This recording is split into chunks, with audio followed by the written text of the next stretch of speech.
Now to Darren McCaffrey.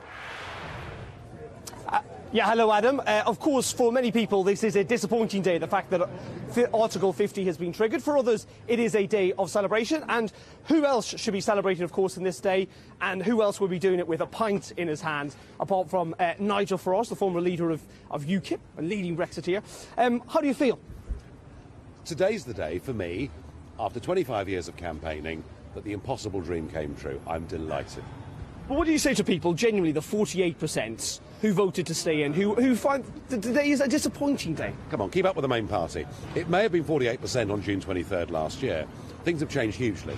You know, consistent opinion polls now showing nearly 70% of the population want the government to get on with Brexit. It's going to be you have to accept it's going to be a difficult, at least 2 years ahead with this negotiation. It's not going to be an easy task, is it? That depends.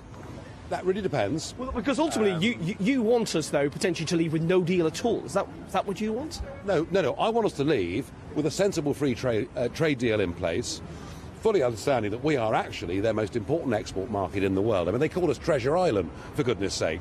So what we have to do is to approach this correctly, to recognise there may be politicians in Europe who are prepared to damage their own workers' interests to try and keep this crumbling union together. So what we have to do is not just negotiate in the corridors and smokeless rooms of Brussels. We need to get out there, into Munich, into the French wine-producing regions, into the areas where they export huge number of goods to Britain, to get them to put pressure on their own politicians. You talk about crumbling union. Are you prepared to accept the breakup of this union, of the United Kingdom, in order to get a hard deal?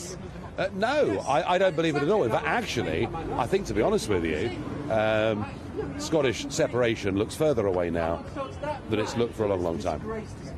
So, OK, is this the first of many?